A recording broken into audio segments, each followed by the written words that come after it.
happiness is a momentary thing. It comes and goes. One of my teachers said, it's like happiness is an accident, but we can make ourselves more accident prone.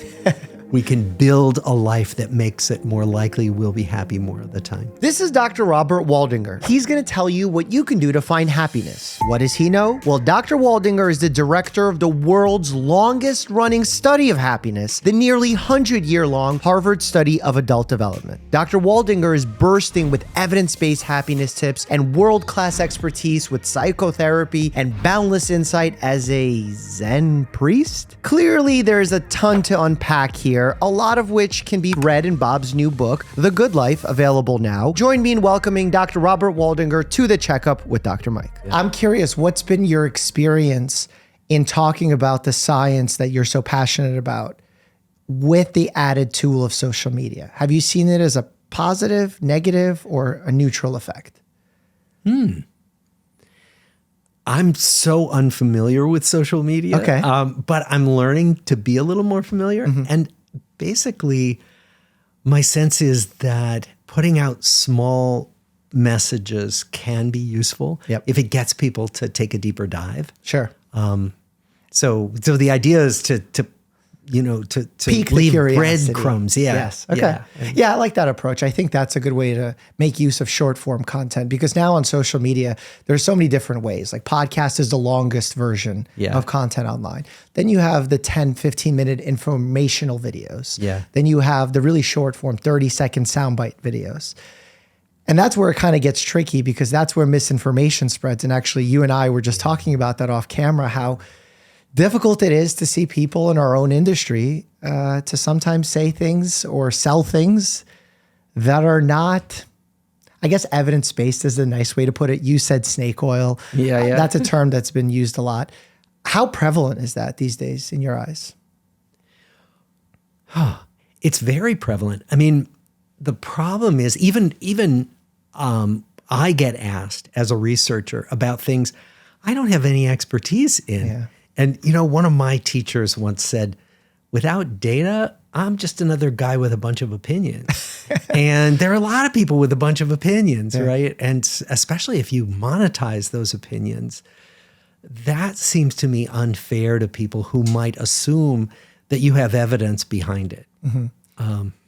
What's tricky for me as someone who likes to myth bust some of these snake oil products is that in science, if we're being true scientists, we can say something is lacking evidence, as you just said, or lacking data. But we also, when someone comes in with a snake oil product and says, this cures all your problems, and I say, you have no proof to say that, they say, you have no proof to say that it doesn't. That's right. That's right. Well, the tobacco companies have for years said there is no absolute concrete proof that smoking causes cancer because they can't quite find the mechanism, because we don't know the mechanism of many, many things, but we know the relationship between A and B. So, and we've seen, even though that's a correlation with smoking and lung cancer or COPD and smoking, the correlation is so high that it's not useful to investigate the causative mechanism behind that, right? That's how I think about it. And we can act on it even before we know the causative mechanism. Exactly. I mean, we didn't used to know the mechanism by which aspirin worked, but we used it for decades before we knew the mechanism. Well, that's where I think these snake oil individuals really thrive, as they say, this is natural. But for me, even the pharmaceutical company products that are made largely started off as natural products, became evidence-based, and now are part of the pharmaceutical industry. So like alternative medicine, once it gets evidence, becomes medicine. That's right. That's right. And a lot of our best discoveries are by accident. Yes, exactly. And natural, again, it's some kind of seaweed in the ocean or some kind of animal that makes a product. And even Botox, like the thing that everyone loves these days to inject to prevent or treat wrinkles, is a toxin. Yeah, I know. Botox has not been my thing. Sure. But I'm just saying how interesting that is from that standpoint of things. Well, earlier also, when you walked in, we were talking about how I labeled the work that you do as being in the field of positive psychology. But you corrected me and you said it's actually not. Can you elaborate on that? Yeah. What I do is often called a study of happiness, but it's really a study of adult lifespan development. And that's different. That includes happiness and unhappiness, and it includes heart disease, and it includes DNA methylation, and it's just so many things, right? Yep. It's about kind of well-being, sort of organismic well-being. We got called a study of happiness when I gave a TED Talk that went viral, because the TED folks know that when you put the word happiness in the title, it kind of sells. Yep. So that's been our label. But really what we're talking about is a kind of broader view of human thriving. Mm-hmm. And when you were, I mean, obviously when the study first came out, this was 75 years ago? 85. 85 years ago. It's quoting from your TED Talk now. When the study first came out, was the intention to focus on the happiness development, or was it larger in scope? Well, it was to focus on positive development. Mm-hmm. So there's the positive word, because most of the research that was done up until 1938, when the study began, was about what goes wrong in human life, understandably, because we want to know what goes wrong and then how to help people. So it was kind of radical to actually start with two studies, which we did, a study of Harvard College undergrads and a study of inner city boys from really difficult family situations. But both studies were, how do young people stay on good developmental paths, and what are the predictors of thriving? And so they were radical for the time. Mm-hmm. Yeah, because even, this is radical for that time, but even in my medical education, there was such a limit placed to thinking about positive psychology, because everything was about pathology. What can go wrong? Here's how you help someone with depression, anxiety, even though we can describe anxiety as a positive symptom because we're putting energy in. But for me, I felt like I was getting really good at getting patients from the negative sides of things to a baseline, right, but then they'd be flat. They would not have the enjoyment. Right. And essentially, I started thinking about it from a PTSD model, where someone is so worried about having an episode where they have a flashback or something very negative happen, that they try and mute all of their emotions.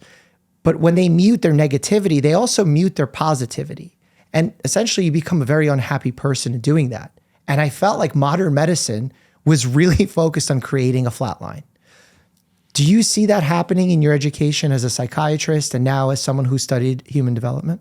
Well, there's a famous quote from Sigmund Freud where he said, we want to turn neurotic misery into everyday unhappiness. And many of us, I'm trained as a psychoanalyst, and many of us said, is that all that we can do? Is that the best we got? Everyday unhappiness? No. So actually, I mean, a lot of our work has been on what helps people thrive, not just what keeps them at a flat line of okayness. And do you think we need more of that in terms of investments into research? I think so, because it's also not linear from unhappiness to happiness. There's so many components that make life rich, right? And so we want to figure out, how do we find those elements that make life energizing, rich, interesting, even to combine with the things that make us unhappy, because there's always some of both in life, of course, right? Yeah.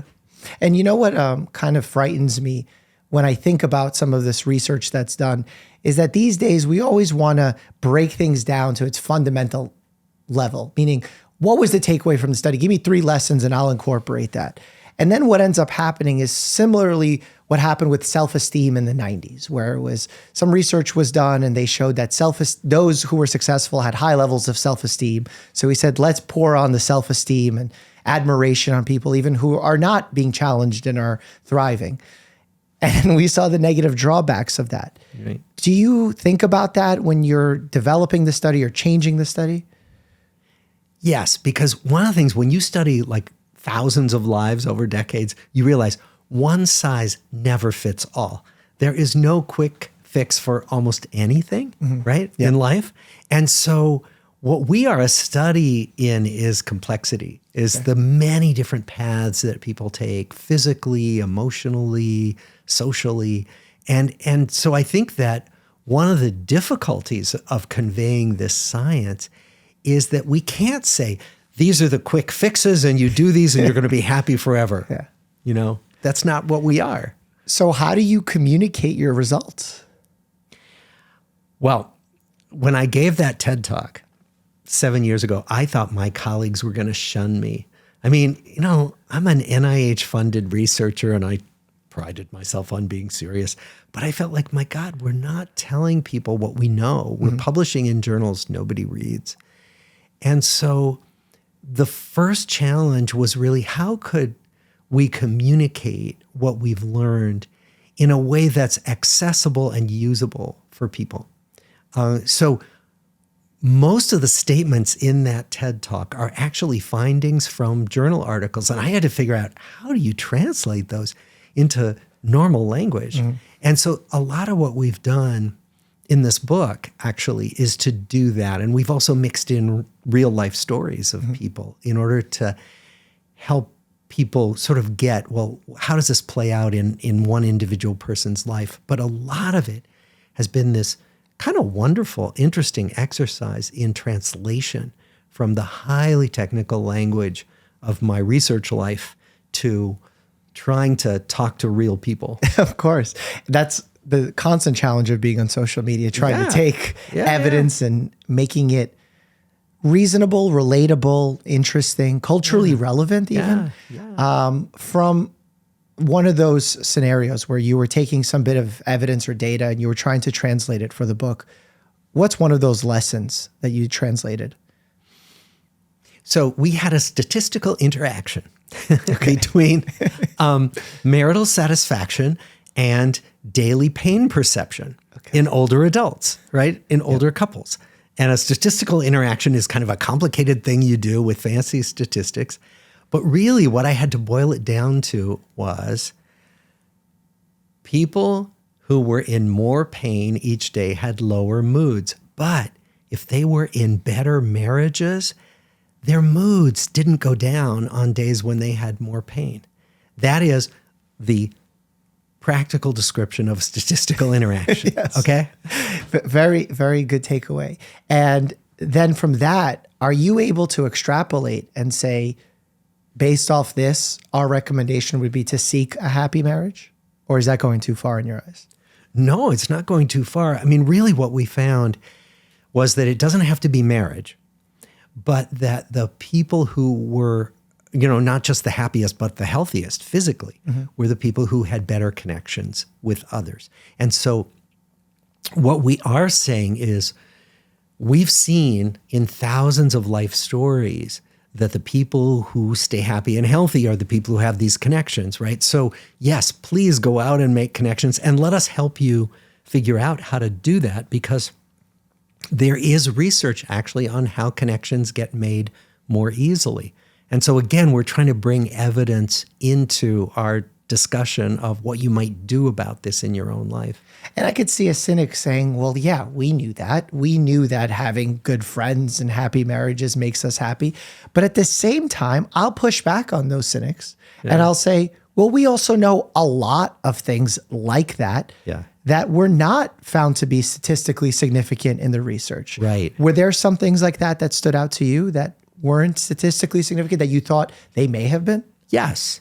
And by the way, when I gave that TED Talk, I thought people were going to sit there in the audience in this little elementary school auditorium where I gave it and go, well, duh. But the surprise really was that people stayed healthier, physically healthier. But you're asking an interesting question. Were there things that turned out not to be true that we assumed were true? One of them actually was the idea that there are big gender differences between men and women in how important we feel relationships are and how we are in relationships, that when we actually went back and looked at the state of the art in relationship research, women are somewhat better than men at making connections and valuing them, but the gender differences really aren't that big, that relationships are very important to men too, that men behave somewhat differently in relationships from women. So that's one of them. Another, and this is actually one of the big takeaways from our study, is that, so we studied a really disadvantaged group, people on the opposite end of the privilege spectrum, like people who grew up not just impoverished, but in homes that were really troubled. And then Harvard College undergraduates. We did not find that the Harvard College grads were any happier as they went through their lives on average than the inner city guys. And that seemed useful to know. And certainly it didn't have to do with how much money you made. It didn't have to do with becoming famous. I mean, we had JFK was in our study, Ben Bradley, editor of the Washington Post, and we had some fancy people. And the whole group was no happier than the disadvantaged group. And that seems really important to name. Yeah. What barometer of data did you use to gauge happiness? We used a lot of them. First of all, we asked them, how happy are you? And we asked them over and over again. But we also asked their partners, right? We asked their kids. Did you find synergy in those answers? Sometimes no. Often yes, but sometimes there were big disconnects. In fact, there's a story in the book, a life story of a man who thought he had the greatest marriage and the greatest relationship with his kids, and he was so happy. And his wife and kids said, this man is totally shut off. We can't get him to be real with us, to be present with us. And so he was like clueless about how he was showing up in the world. Wow. And we did find that in some of our... But it seems for the majority, if the person judged their satisfaction to be high, the people around them felt the same. Yeah. For the large part. Yes. Okay. In large part, yes. Absolutely.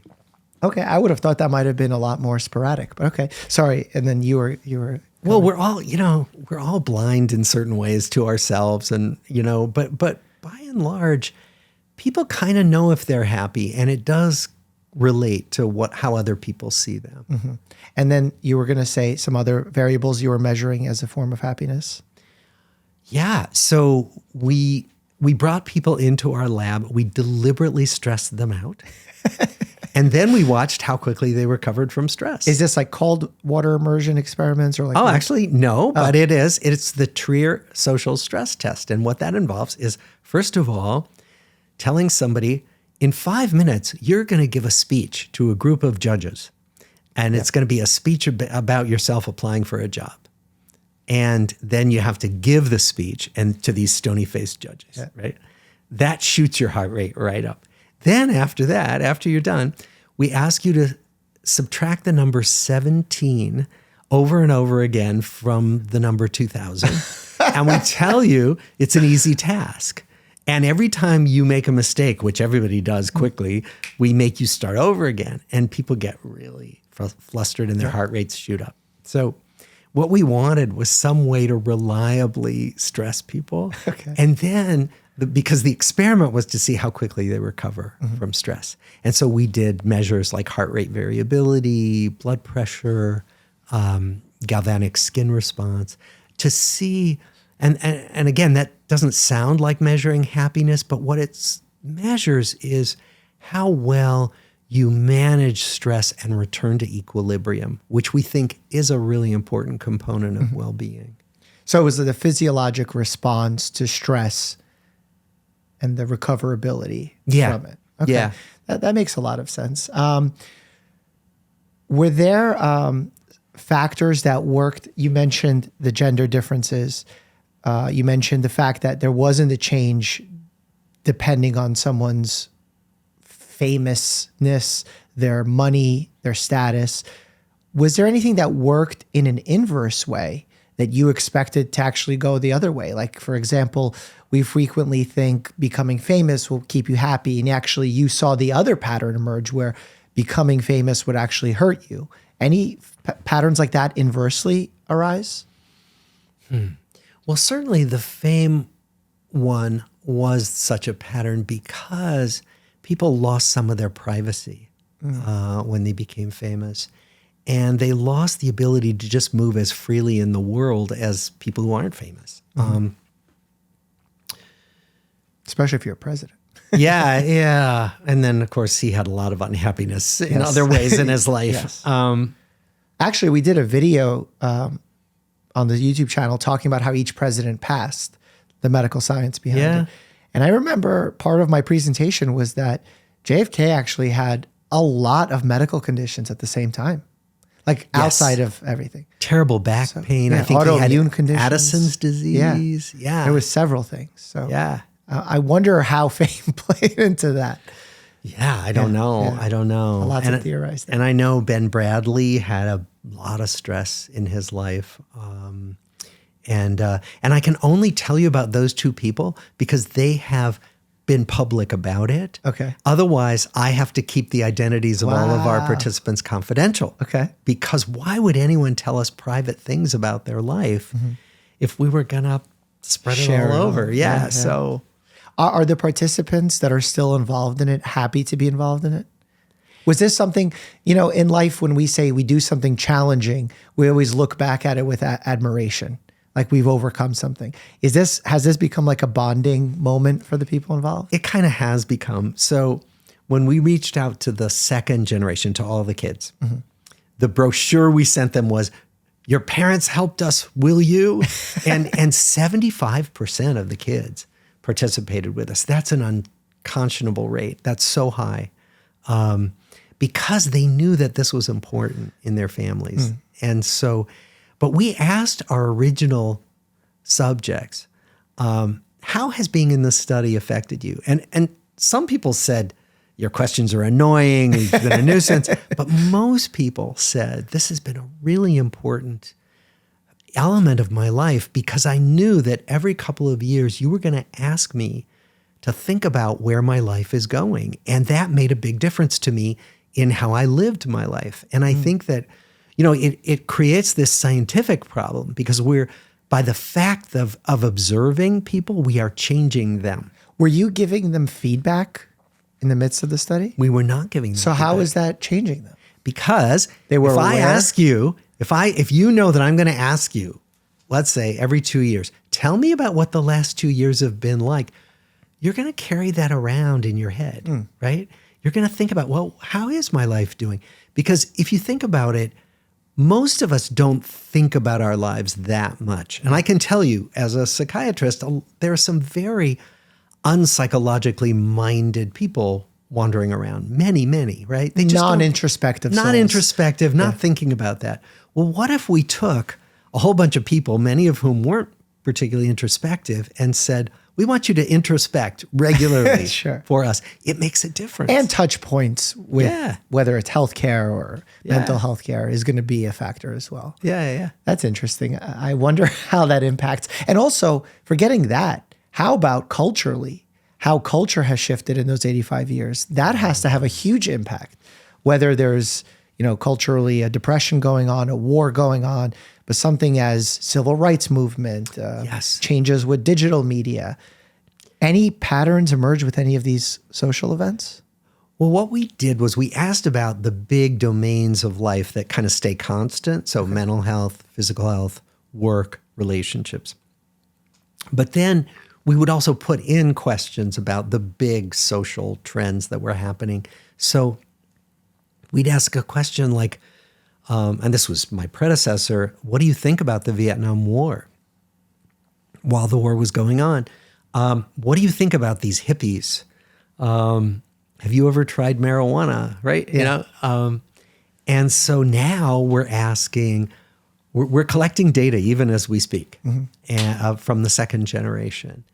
Almost all the first generation has passed away. But we're asking now, along with the usual questions about well-being, we're asking, what were your experiences like in the pandemic? And we're also asking, how do you use social media? And what's your involvement with the digital world? So again, we're kind of trying to take some of the big things that are coming along in our culture and ask about that. And have any patterns from, obviously it's too soon to gather about the pandemic, but from things in the 70s and 80s, anything has been elucidated with how society impacted levels of happiness? We don't know about that. The impression that we've gotten from a lot of data is that people were more concerned in the World War II generation about living lives of purpose and meaning. Not that people aren't concerned about that now, Of course. but this idea of being famous for being famous, that kind of stuff, Yeah. just that didn't exist. That just wasn't a thing. And people would have thought it was absurd, right? Yeah. So because they had had a Great Depression where they'd seen themselves and all their neighbors struggle. They had been to war. Most of the Harvard men went to war. The inner city men were too young, but so they had seen these huge cataclysmic events. And so for them, it was like, how do I live a life that works? And how do I raise a family that's healthy and those kinds of things? I'm always so torn between these traumatic episodes, whether on an individual level or if we zoom out into like the Great Depression or World War II level of calamity. On one hand, they're so traumatic, so many lives lost, terrible. We never want that for society. And at the same time, there's this level of post-traumatic growth, again, on a societal level and individual level that happens where we're like, wow, look at the good that we haven't even looked at that has come from a situation like this. How do we wrap our minds around something like that?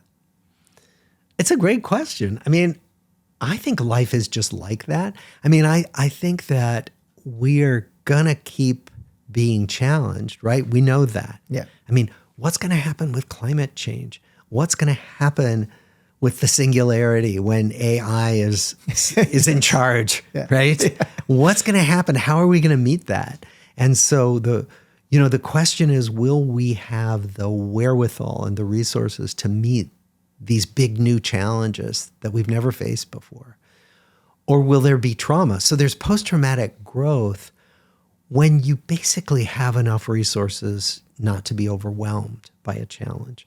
There's just trauma when you're overwhelmed, right? And so we're all wondering, are we going to be overwhelmed by climate change? Are we going to be overwhelmed by AI taking over our lives? We don't know. On a species level, you mean? Yeah. Well, because if we're overwhelmed, we're extinct. Right? Yeah. That's the only gauge I have that makes sense, because the amount of lives lost in World War II, one could say we were overwhelmed.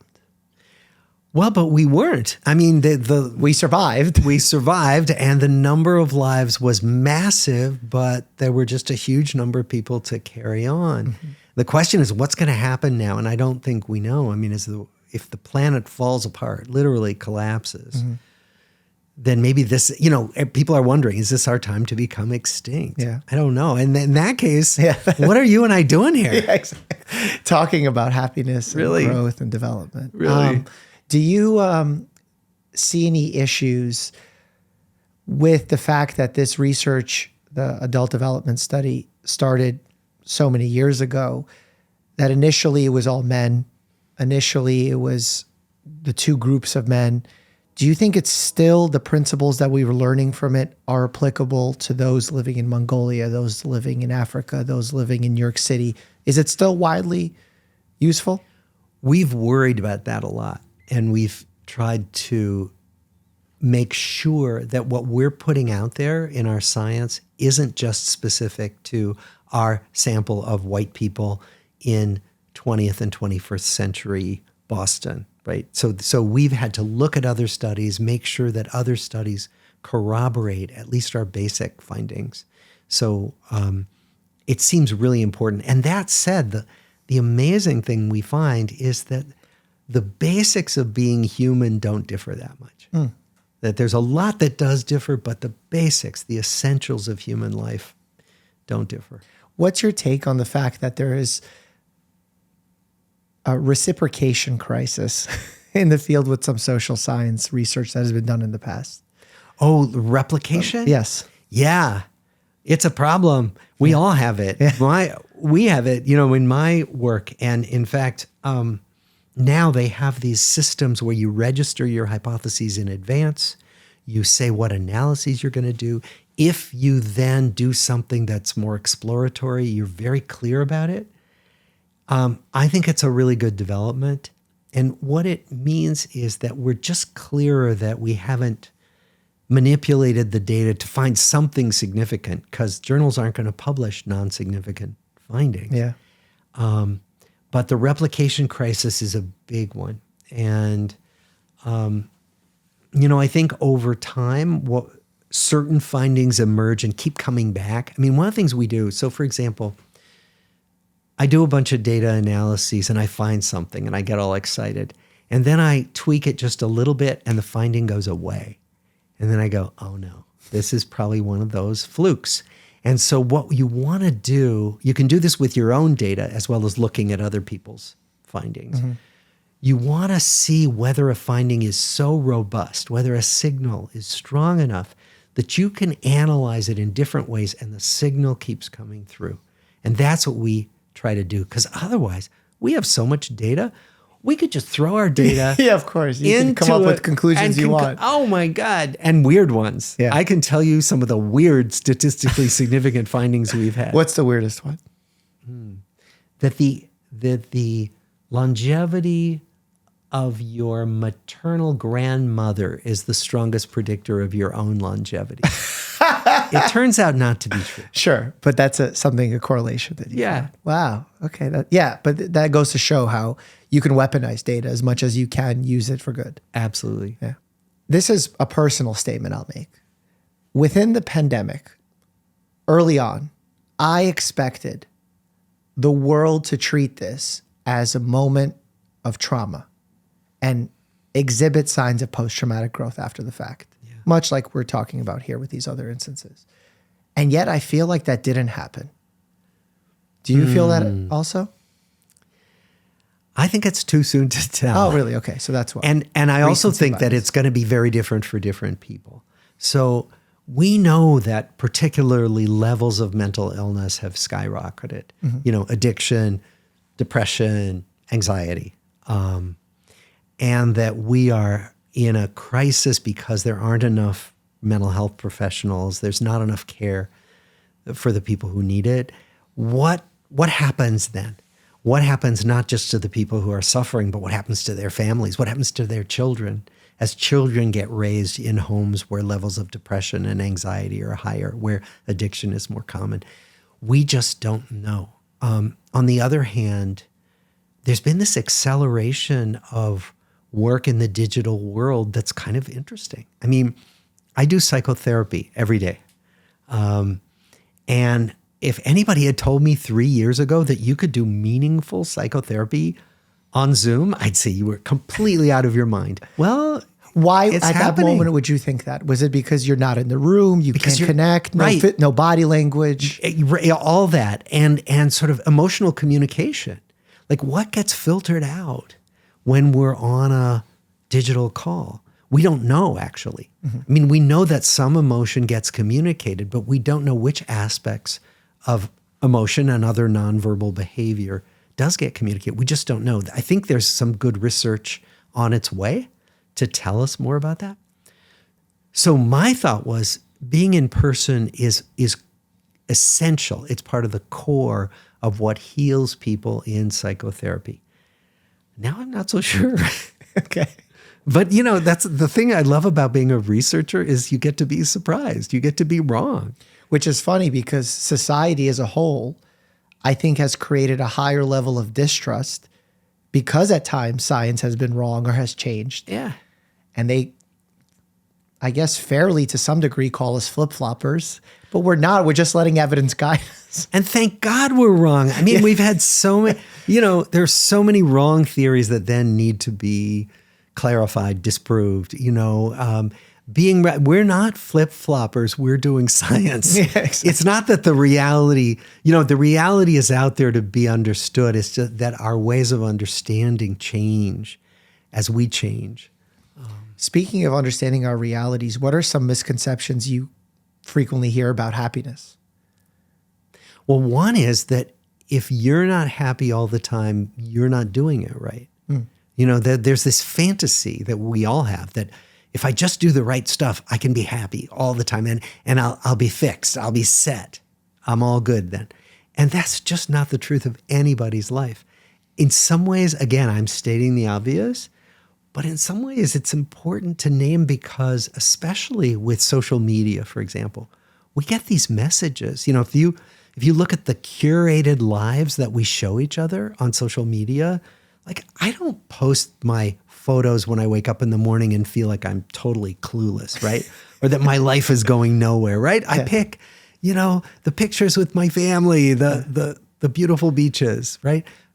And we know that rationally, but at the same time, you look at those feeds and you say, oh my God, everybody else is having a great life. And I'm the one who has all these ups and downs and confusion. So I think it's really worth naming. This is, happiness is a momentary thing. It comes and goes. And that said, one of my teachers said, it's like happiness is an accident, but we can make ourselves more accident prone. We can build a life that makes it more likely we'll be happy more of the time. Something you mentioned with the social media and how we present ourselves in certain ways can drive people to feel less happy because they're contrasting and comparing. A concept you mentioned in the book is lurkers. People who look at social media often but don't comment, don't engage, don't post themselves. They frequently have higher levels of dissatisfaction. Do you think that's the reason why? Well, I think it may get back to what you were saying about comparison, that it may be that, and I work with particularly some young adults in therapy, and what they will report is being unable to stop themselves from like scrolling through other people's Instagram feeds, and then they can just feel themselves plummet. Mm-hmm. They can feel their moods lower. And usually what they describe is comparison. And what we do know from research is that the more frequently we compare ourselves to other people in a given day, the less happy we are. So trying to step out of that comparing mode hopefully would include stepping away from that passive scrolling through other people's curated lives. A practical tidbit here to be had of how to, is it just log off social media, or is it look with engagement or look with intention or something? Yeah. There's some research on this. There's a psychologist named Jean Twenge she suggests with some data that when we actively engage on social media with other people, that's energizing and our well-being can go up, and that when we passively consume, it goes down. So I think what each listener could do is a little probe to test themselves. So spend time doing something you normally do on the internet and, spend 10, 15 minutes and then just check in with yourself. Am I more energized? Am I more hopeful? Do I feel more open to the world? Or am I more closed off? Am I a little more depressed? Am I a little more exhausted? And if it's the latter, turn away from those activities. It's tricky on social media because specifically with what you're talking about, this kind of introspective, am I feeling good? Am I feeling happy? Am I feeling energized mindset? Because oftentimes in social media, you're bombarded with a ton of information, whether it's science-based, technology-based, new iPhone, schmyphone, whatever it is. A lot of times to make ourselves feel better, we'll consume content that may not be accurate, but agrees with how we feel because it's validating. Yeah. Almost when a friend comes to you and says they're going through a rough time, you can choose to be compassionate and just give an ear, or you can be a truth seeker and help them see if they're wrong in the situation and challenge them a bit. And depending on that person, you could pick one of those two strategies. As an individual who's trying to evaluate what they're doing, if we just solely look at happiness, do you think we can actually misguide ourselves into falling prey to misinformation and trickery online? Well, yeah, absolutely. I mean, that's what clickbait is designed for, right? The problem is that all of this is designed to grab our attention and hold it, because the more they hold our attention, the more money gets made, right? And so the potential to be fooled, to be led down dark paths is really great. But we can also check in with ourselves. I mean, it may be that I sit in a bubble, an echo chamber. I mean, which I do sometimes. I find myself, looking at media that validate my perceptions and make me feel angry at those other people over there doing those bad things. But then I know I feel worse. So even though I'm being told the things I already believe, I start feeling worse. I start feeling more closed off. I start feeling more gloomy about life. What I've learned is that I need to step away from that, particularly. It doesn't matter whose opinion, whether it's Fox News or MSNBC, they both make me feel terrible. Interesting. Right? And yet they have the highest viewership of. Absolutely, because they, anger and victimhood sell, That's very true. I was going to ask about the general field of positive psychology. I've read books on the subject, Flourish, Flow, we talked about earlier. Dan Gilbert, who even wrote a blurb on the back of your book. Is there anything in the field that is happening as a trend that you disagree with?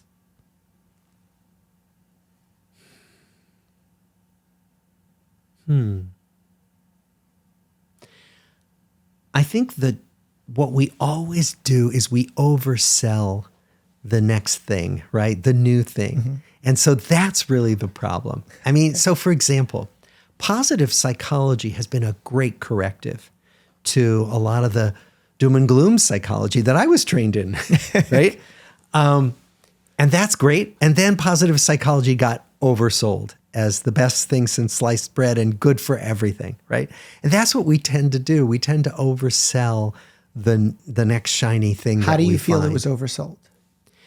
Well, because there is real suffering, there's real pain. There's also turning toward sadness, turning toward that is beneficial, that's healthy, right?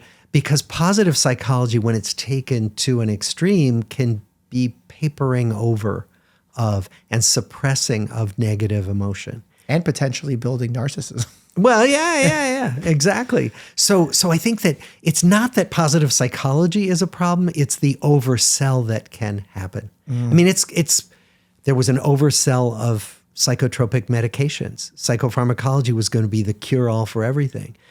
Earlier than that, it was psychoanalysis that was going to be the cure-all for everything. We just do this, and so that's the human behavior that, and I'm in as guilty as anybody, Is there any takeaway from that, maybe us in industry, of how we protect ourselves from doing that and prevent ourselves from doing that?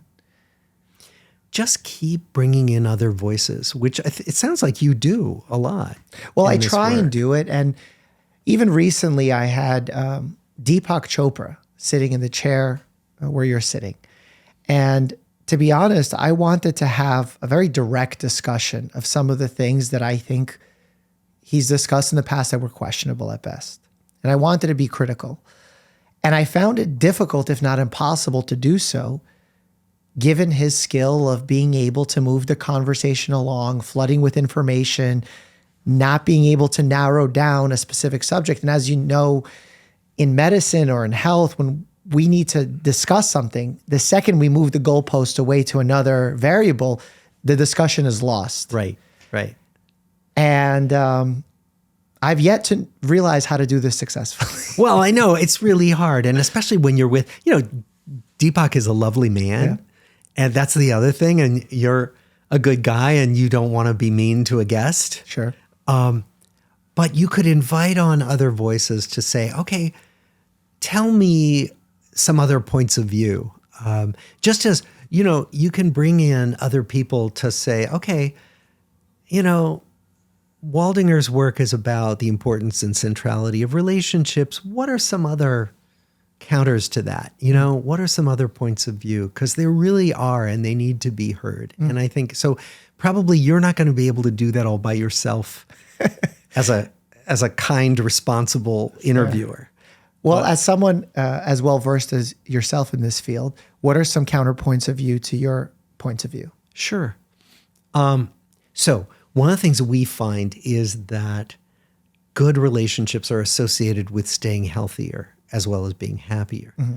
But then the problem is when you lose your health, you don't have the energy or the mood to feel like reaching out to other people, which means you become more disconnected. So there's a kind of vicious cycle that can develop in the other direction. And so that's one of the things that's important to name. that it's not just a one-way relationship where you just get those good relationships and you'll be healthy and happy and you're all set. Yeah. No. I was going to ask a question about you mentioned that there's some data of how to create these relationships, some fundamental guidance. What is that guidance for people who are perhaps lonely, especially coming out of a pandemic? Yeah. Some of the research is about how do we make new relationships when we don't have them or we want more. And they find that when we show up alongside the same people repeatedly, we're more likely to connect. So that's why the water cooler at work or the coffee machine becomes iconic, yeah, right? Because you just happen to bump into people, right? Mm-hmm. The other thing is that if you join a club or you volunteer for a cause, and you do this, you show up with people you don't know, but again and again, what happens is that you have something in common with these people, something you love to do or some cause you're passionate about that gives you a conversation starter when you might not have one. So one idea is to try to do things that you love to do or you care about, do them alongside other people and see if that's a way to develop new relationships. The other thing they find is that being of service to people is really good for us. Like it makes us feel worthwhile. It makes us feel like we matter. You know, and there are many people who are isolated and feel like the world doesn't want them, that they don't count. And it's really helpful to kind of take stock of, well, what do I have to offer? So, you know, if you have the possibility of reading to a child or tutoring a child in arithmetic or writing, you know, hey, you know, you can do that and everybody wins. They have these programs where they pair older adults at retirement homes with preschoolers. Okay. And they just, everybody is just totally thrilled. The preschoolers love it. The older folks love it, right? You know, similarly, volunteering, you know, to work, you know, at a food pantry, some of these things where you can use your energy to be of service. It makes us feel better about ourselves, and it also brings us into contact with people who want us. Yeah, I see that happening a lot, especially in my patients who work in the healthcare setting. Despite high levels of burnout, they feel like they matter and they want to be there for others. Yeah.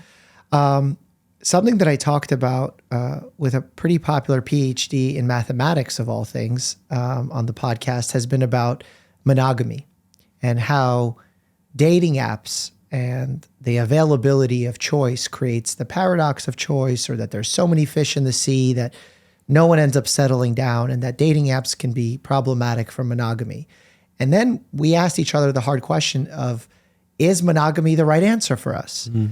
Anything that the research so far in adult development has elucidated on whether or not monogamy is the correct play for us? We've elucidated absolutely nothing. So we started with the World War II generation. I mean, they were all about monogamy. Yes. Everybody got married.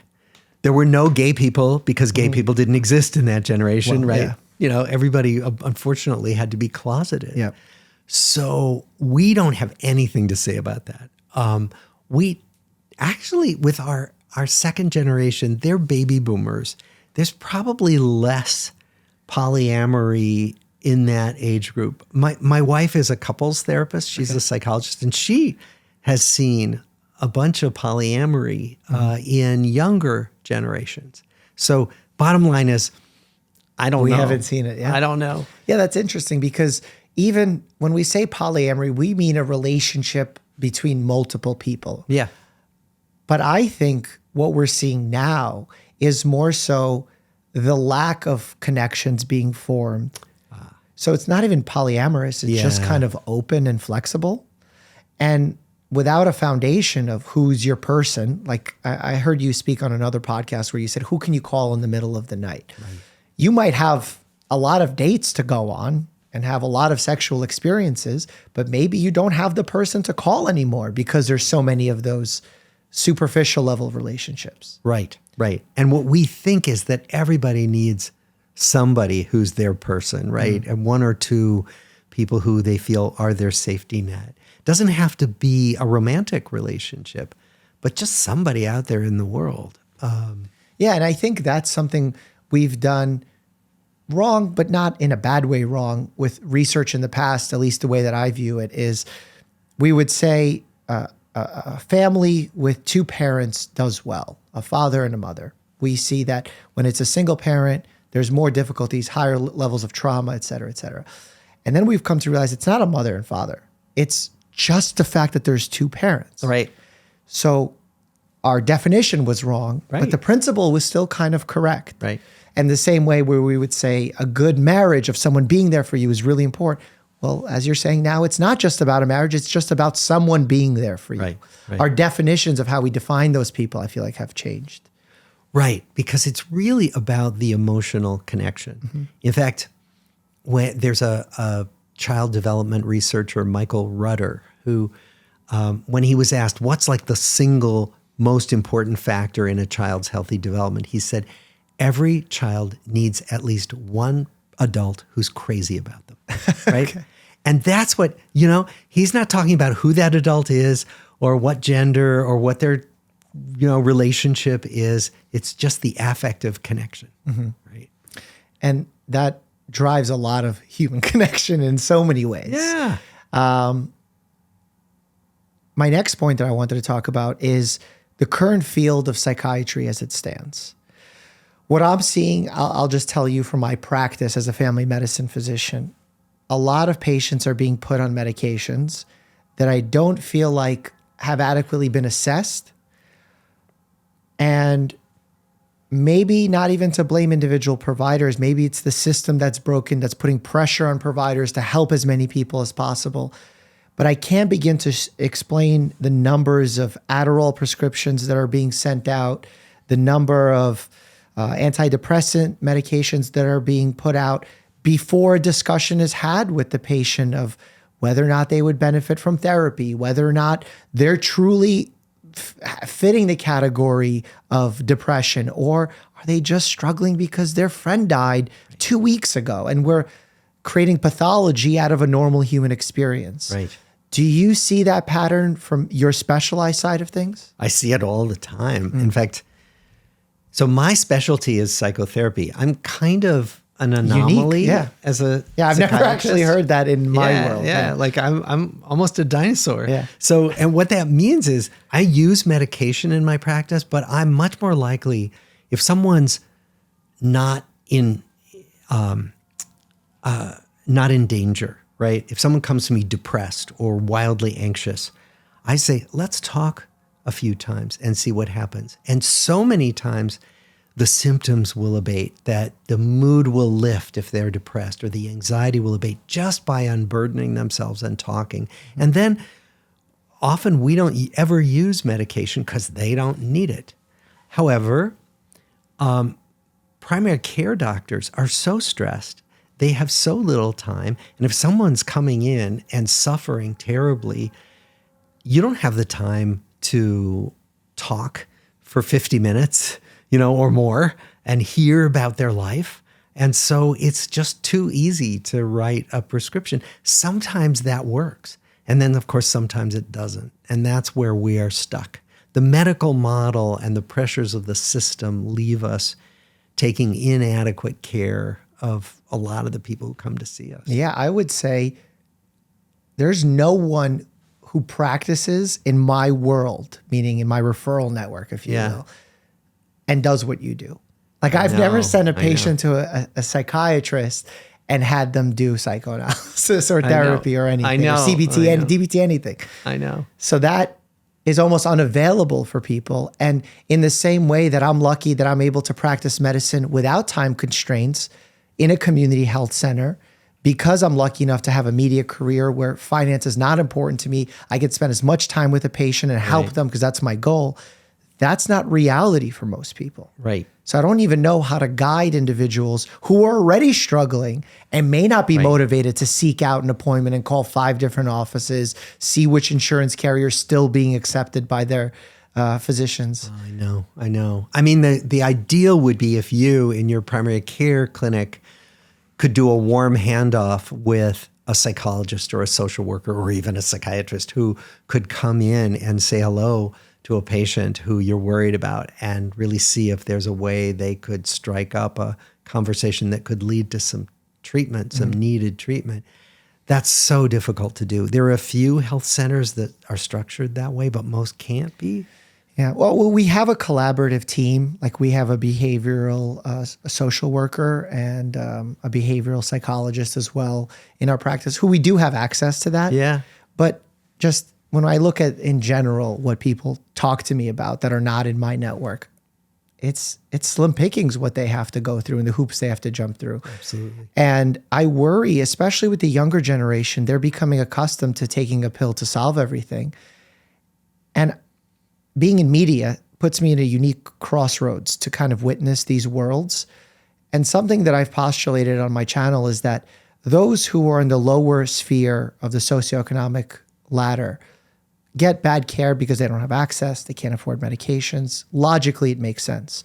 But then on the other side of things, the people who are wealthy, who are in media, who are successful, famous, they kind of also get the bad level of healthcare because they're overpromised things. They're given quick fixes, which are not quick fixes. Right. They have viral infections that they get antibiotics for because they demand them, and it's a consumer model.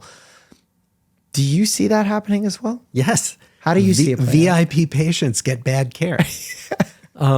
And actually it's been interesting for me because, as I've gotten older and on in my career, I get some VIP patients. And the first thing we have to establish is that I don't care about their fame. I don't care about their wealth. I don't care.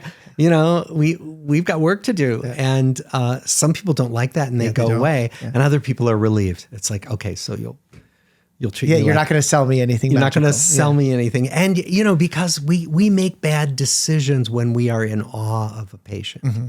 That's a problem. Yeah. Yeah, I see that happen a lot. And I worry about the repercussions of even like just focusing on the Adderall crisis. Everyone in media, not everyone, I can't say everyone. It's incredible how many people in media are taking Adderall.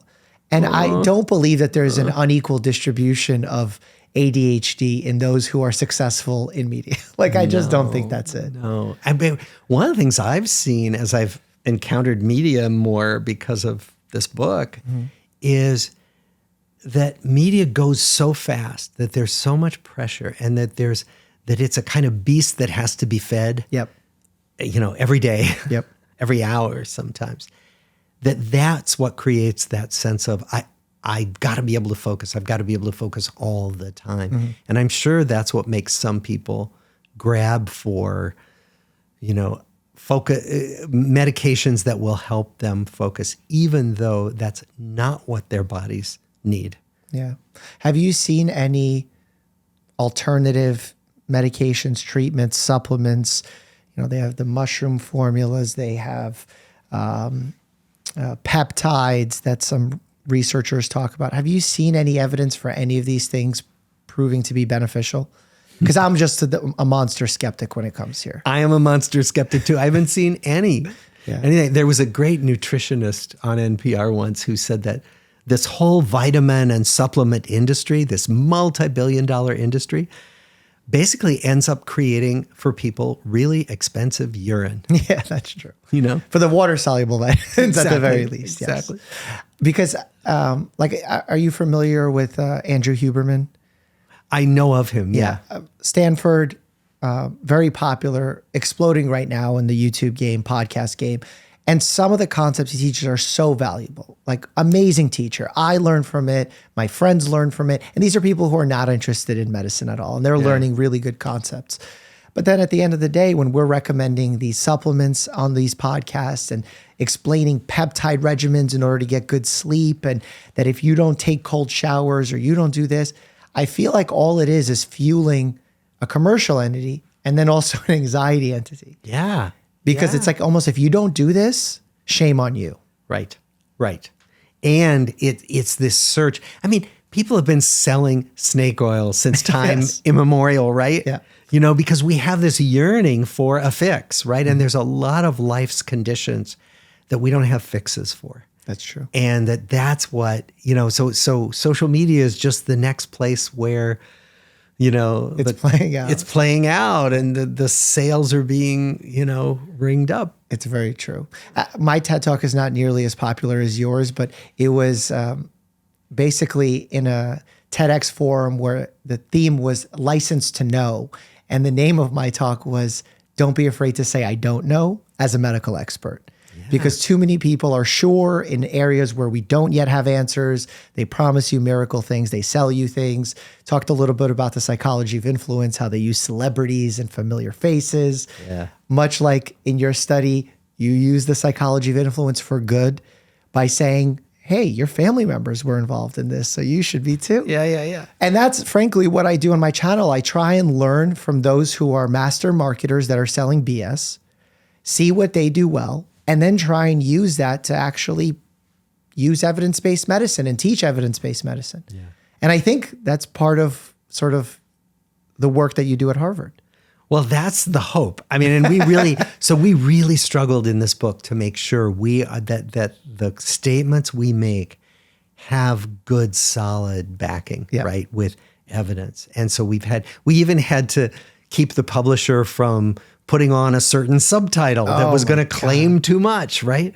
So we're really trying hard to not stretch beyond what we can legitimately claim. Although tempting. It's tempting. It is tempting because people want you to. They want you to, and you're excited about it. Yeah. This is your passion. This is your life's work. So I understand that. Yeah. Something else you do in your life's work that is not psychoanalysis or psychiatry is there's some kind of priesthood that I've read about. Yeah. Tell me about that because I'm so interested in learning about that. So I'm a Zen practitioner and have been for almost 20 years. Okay. And meditation has been a wonderful addition to my life. And I started studying with a teacher and eventually decided I wanted to ordain as a Zen priest. And then at the same time, over time, I've become a Zen teacher. So now I'm officially a Zen master. And all that means is I teach Zen and I meditate. And as a priest, that's a vow of service. So, you know, my vow is to help people where I can. And it runs the gamut from working with Zen students to working with my therapy patients to conducting weddings and funerals. And I just do all that stuff. Wow. What is Zen? Zen is a form of Buddhism. It's if Indian Buddhism, the original kind, and Taoism in China had a love child, it was Zen. Okay. Right? So it's essentially a kind of taking of Buddhist philosophy, sort of the philosophy of impermanence and the interconnectedness of everything and no fixed permanent self, all of that, and then combining it with Taoism, which is very much about an existential perspective about being alive in the world and finding a path of equanimity and a path of purpose and intention in the world. What does that mean for the average person? How would that help them? Well, I'll say I worry less about stupid stuff than I used to. Okay. Like that might be it, you know, Okay. like I can see quicker when I'm worried that somebody else got invited to do something and I didn't, or something, you know, or, you know, somebody else is having a different kind of life and maybe I should have taken that path, or, you know, the comparing, the sense of being less than, that what Zen helps me do is to see that as just the normal arising of the junk in my mind, and that everybody's mind does it, and that it's okay, and I can kind of watch it arise and pass away and move on. And in order to achieve that or practice that, you do meditation. Yeah. And what kind of meditation do you practice? Do you recommend? Because I know of many different types and styles. And do you have anything like that? Or is it just do it and it doesn't matter which style? Well, okay. Zen meditation emphasizes simplicity. So I sit and focus on my breath, just watch my breath going in and out. And sometimes I don't just watch the breath, but I open up my awareness and pay attention to everything, the sounds in the room, the feel of the air on my skin, just the whole, whatever reaches my awareness. Essentially, it's about being present to what's here right now. And that includes thoughts. So in Zen, we teach, thoughts are not the enemy. You don't banish thoughts. You'll never be able to banish thoughts. And so it's a very simple form of meditation. There are lots of other forms and lots of schools of Buddhism and also meditation practices that are not Buddhist. For me, Buddhist philosophy has been one of the most helpful ways of making sense of the world. And so for me, the spiritual part of Buddhism has been every bit as important as the particular technique of meditation. How come you think in our current modern medicine, we talk about mindfulness, but we don't really teach it to med students, to residents, to our patients? Why do you think that is? It's hard to do. So if you sit down and you simply focus on your breathing, your mind is going to start racing. We call it monkey mind. Okay. And if you're a medical student and you're used to getting A's, I can do this. Well, actually, what you're going to find is that meditation is something you don't feel good at. Your mind starts to race. You never master it. It's a lifelong practice. And so it takes a kind of reorientation to say, but the whole practice is simply coming back to the present moment when your mind wanders. When your mind's been wandering for 20 minutes, just when you remember, come back. That's a hard sell to us achievement-oriented people who want to do well on tests, right? And want to master skills. But even not necessarily teaching it to med students, but teaching the premise of Zen, Buddhism, Taoism to students to bring to their patients. Because we tell our patients to make lifestyle modifications that are not easy. If I'm telling a patient who's sedentary to say, you should do 150 minutes of moderate intensity exercise per week, that's what we recommend. That's not easy either, especially given the fact that they're coming off the couch. This is going to be tricky too. And yet, I don't think one class has ever taught me that this is something I should be recommending to my patients. Yeah. Were you taught it in Harvard? No. Are you kidding? I mostly had to keep my Zen life quiet. Really? Oh, yeah, in the closet. Why? Because I'm a scientist, So? And in Harvard Medical School is one of those fairly conservative institutions. Now it's become fashionable, right? So now but I needed to really come out and be very upfront about my Zen life for my own good, right? I never thought I would hear that. Really? That you had to hide the fact that you were meditating? I'm not sure I had to hide it. Nobody told me But I no, had but you to. felt it. I felt it. Yeah. I felt like people would think I wasn't serious. I was a little too woo-woo, Sure. And so it's taken me a while to feel comfortable enough so that now, people, casually on a Monday say, how was your weekend? And I say, well, I spent the weekend at a retreat. Oh, what was that? That I would never have said that. Do you think evidence-based medicine needs to catch up with that? Yes, because it is in the realm of prevention, right? Of course. That if we, it's just like the exercise that you recommend for your patients, that prevention is so much more powerful and valuable than the cures that we do after the fact. So yeah, I think that we really do want to try to do that. We want to try to do it. They teach this to preschoolers, to elementary school kids, and they love it. If you learn that this is a resource that you can just sit down and breathe quietly with your eyes closed, when kids learn what it is and they can feel themselves calm down, they love it. And they will ask their teachers if they can do it, right? So, wow, okay, so this is something we can start really early. We don't have to wait till adulthood and the problems start for us to start activating this. Final question. I give you a Harry Potter-esque rod, magic wand, what have you, and you could change one thing about our current healthcare system. What are you changing? I would massively support infants and children and the people who take care of them. That's what I would do, because it's the best long-term investment.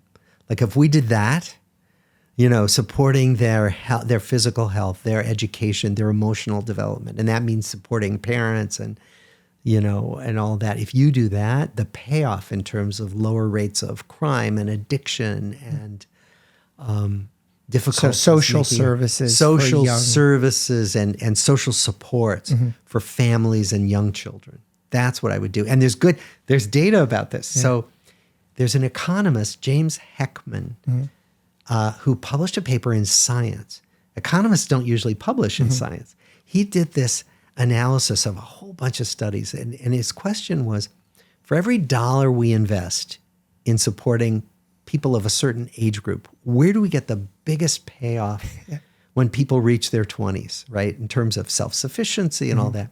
And what he found was that investing $1 in 0 to 4 years old was way more impactful than investing money in in anybody older. That doesn't mean we shouldn't invest in. But it means that, boy, if we really took care of young kids, little kids, and the people who care for them, there's so much economic gain, let alone societal gain. Well, you know why insurance companies don't like paying for preventive care, even though the same principle applies? Yeah. Why? I don't know. Oh, because throughout life in our hybrid model in the United States, a patient is unlikely to have the same insurance carrier after 5 years because they switch jobs, the carriers change, so they never see the benefit of investing into prevention.